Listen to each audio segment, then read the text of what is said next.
bienvenue sur Cargo TV, voilà, nouvel épisode. On est en direction du docks, on va rencontrer Michael qui s'est lancé il y a quelques années et qui s'est lancé dans une société qui fait tout ce qui est biodiversité dans les villes en fait. Mais c'est super intéressant, donc on va aller le rencontrer. On a rendez-vous au docks. Et là, je crois qu'il va nous montrer des ruches qu'il a implantées sur un toit d'un centre commercial. Donc voilà, impatient de découvrir ça. Let's go!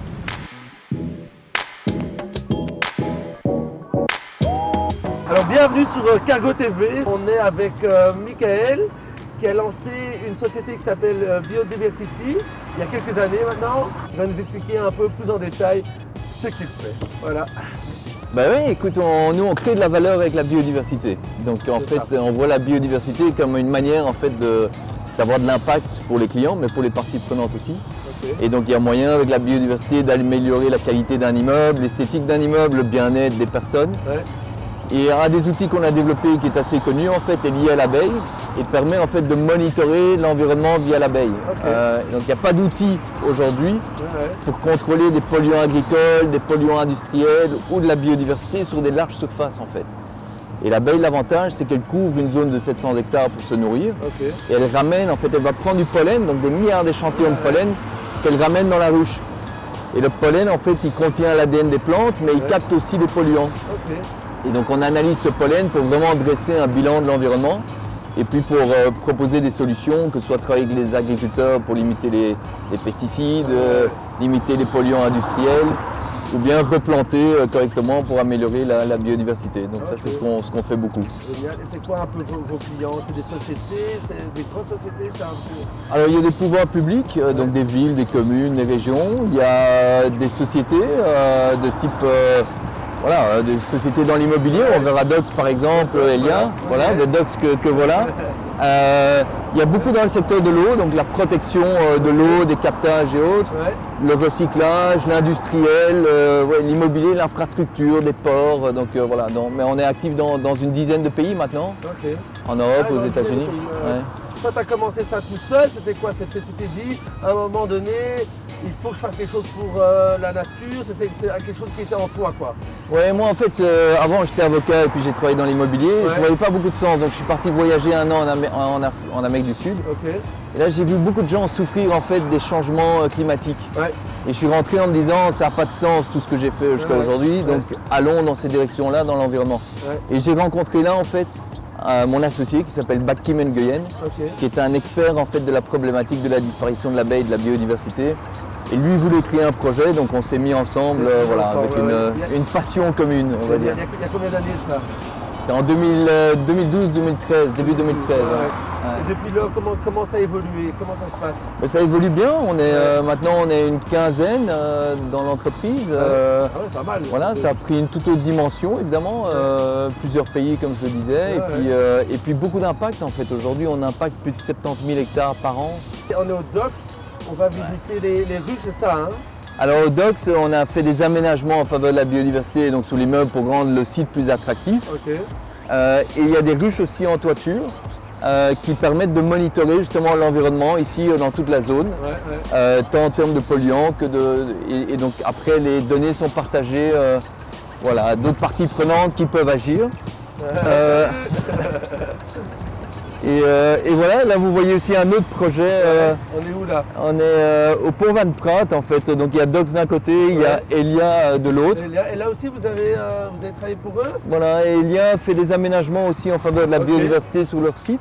Écoute, on va essayer d'aller voir ça, il y a moyen de voir quelque chose? Et on voit en hauteur là, hein, donc on voit les abeilles là qui sont derrière des palissades, donc pour protéger, pour que les gens puissent venir vraiment à proximité. Et puis il y a tous des aménagements en faveur de la biodiversité là autour. Et puis il y a des hôtels à insectes un peu scientifiques aussi pour voir quel est l'impact du projet en termes d'abeilles sauvages et d'autres espèces. C'est beau là, avec l'eau et tout juste à côté. Voilà, donc c'est un beau projet. Donc on s'appuie sur le génie de l'abeille en fait, qui est c'est extraordinaire. Hein, l'abeille en fait elle a un champ d'action. C'est en fait une sorte de petit drone naturel en fait qui est capable d'aller chercher des milliards d'échantillons C'est ça, ouais, et ouais. nous amener des informations dont personne n'est au courant. Même la ville de Bruxelles, tout ça. Donc quand on travaille dans la région de Bruxelles, ils ne connaissent pas toutes ces données en fait, C'est tous ça. les polluants. Je vois que tu es prudent, c'est bien avec tout ce qui se passe autour. Faut faire gaffe, je t'écoute en même temps, mais faut quand même faire gaffe. Donc là on arrive au docks. Là on arrive au docks où Et- tu vois déjà des petits aménagements là. Ça, il y a pas mal, ils ont implanté pas mal de plantes, etc. Donc ça c'est vous quoi ici. Ouais, tout ça en Ouais, fait, ouais. c'est nous qui avons conseillé, réalisé les Ok. aménagements autour, hein, tout à fait. Ah, génial. Donc pour les pollinisateurs, pour les oiseaux, pour, voilà, pour un maximum d'espèces Ouais, ici aussi. et pour rendre le site plus sympa, plus attractif. C'est super beau comme ça. Voilà. J'aime bien que les murs végétaux, Ouais, ça donne bien ça. ouais. Bah nickel, bon, on va aller voir en haut alors. Bah, avec plaisir. Let's go, c'est parti.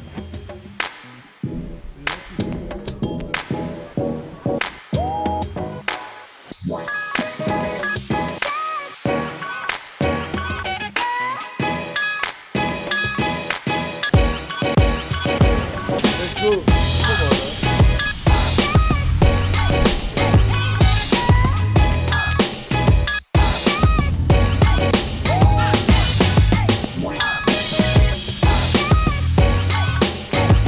Et voilà, fameuse expérience. Merci. Michael, c'était top de voir ça en vrai quoi, parce qu'on on voit ça sur des photos et tout, mais là en vrai c'est quand même autre chose quoi. Ah oui, c'est Ouais. elles sont actives. Elles sont bien actives. Bah, un tout grand merci. Et Plaisir. à la prochaine. Ciao, ciao. Merci. Et ben voilà, nous voilà à Schaerbeek et on va découvrir une petite guinguette, la guinguette populaire qui a été lancée par Coco, Coralie et Julien. Bon, on va aller découvrir ça, ça a l'air dingue et bon, on va essayer de la retrouver surtout. Où est-ce qu'elle pourrait être cette guinguette? Je crois que c'est ici quelque part. Bon, on va trouver, on va trouver. Let's go! Une guinguette! Yeah! Alors, cette guinguette, est-ce qu'elle est? Cette fameuse guinguette. Guinguette? Excusez-moi, vous savez où est la guinguette? C'est là-bas en haut? C'est loin d'ici? Ok, ça va. Bah allez, let's go. Merci. Génial. Nous y voilà.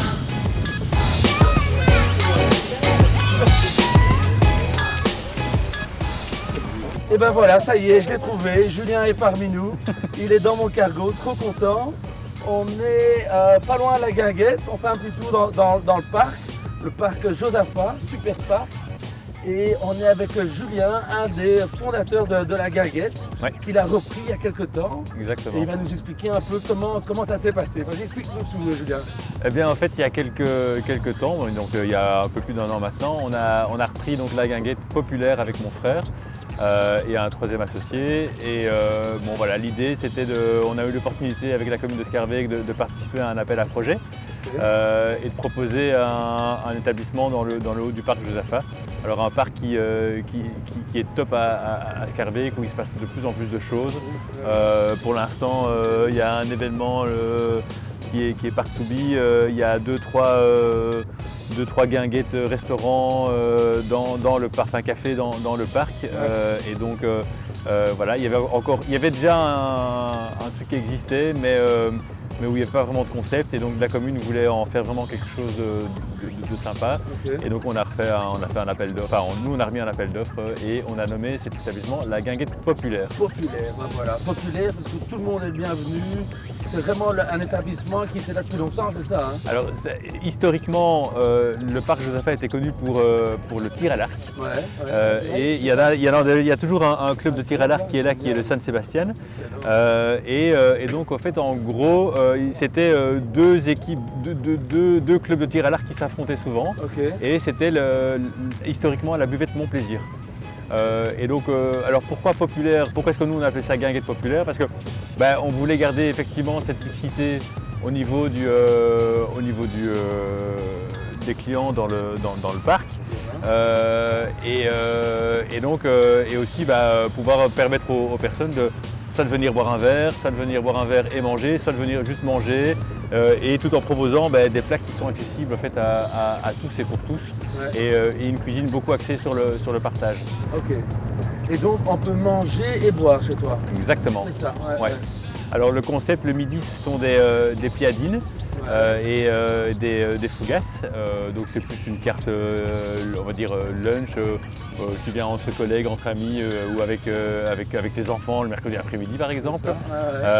Et par contre, le soir, là, on fait plus des planches à partager. Ok, c'est ça. Ouais. Ça c'est sympa, ça entre copains. Entre copains, entre collègues, après le boulot, en after work, ce genre de choses. Et donc voilà, donc oui, non, ça fonctionne bien. Et tout est dans le partage et pour accueillir un maximum de monde dans la mixité, on va dire. C'est ça. Donc tu as des places à l'intérieur, tu as une terrasse dehors. C'est ça, hein? Ouais, alors on a l'avantage d'avoir une super terrasse qui est en partie en plus couverte.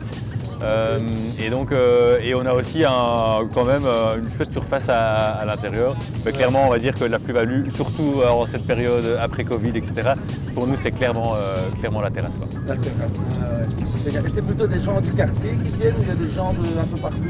Alors, comment ça se passe? Il y a une belle montée là qui arrive. Oui, c'est des gens du quartier qui viennent principalement. Il faut savoir que Schaerbeek, c'est une commune qui monte bien depuis quelques années. Il y a de plus en plus de chouettes restos, de chouettes établissements qui s'installent. Et donc voilà. Après, on a de plus en plus d'habitués aussi. Alors pour nous, c'est super important parce qu'on aimerait rester ouvert toute l'année. Contrairement à une guinguette, on va dire un peu plus classique, où c'est plus saisonnier et donc du coup c'est ouvert de avril jusqu'à septembre. Nous, on aimerait transformer le concept pour qu'il puisse vivre aussi en hiver avec ça manque un peu ce genre d'endroit comme ça. Je pense qu'à Bruxelles, tu te balades autant dans un parc en été qu'en hiver. Et donc, exactement, brasero, soirée raclette, barbecue d'hiver. Moi je viens cet hiver d'office. On a plein d'idées avec mon frère. Elle est là, superbe, hein. Elle est splendide. Il y a du monde en plus. Est-ce que tu peux me faire quelque chose? C'est pas moi, il n'y a pas un petit cocktail à préparer? Oui, bien sûr. Truc ouais, tout à fait. À la carte, on a 2-3 cocktails, donc on va aller à l'intérieur et. Ouais, laisse prendre un petit cocktail. Je vais te montrer tout ça. Génial. Let's go.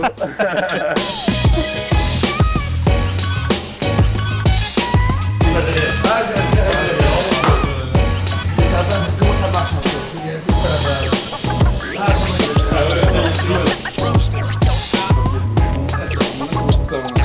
Il y a un bon désir. Il y a mal.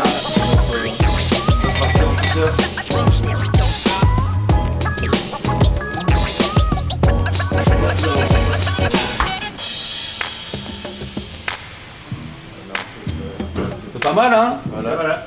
Excellent. Yes. Allez, c'est parti.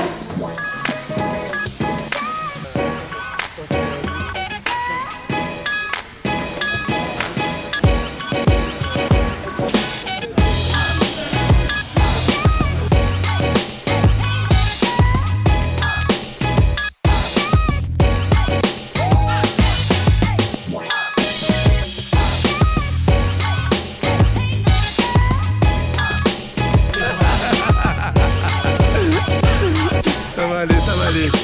Vous avez besoin de lui pour la suite ou un peu, pas vraiment,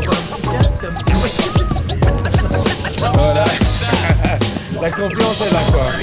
T'as mis le moteur là? Mettre le moteur, il n'est pas non plus incroyable. Hein. On pédale pas assez. On va dire que c'est la montée. Ça fait quelque temps, t'as les freins.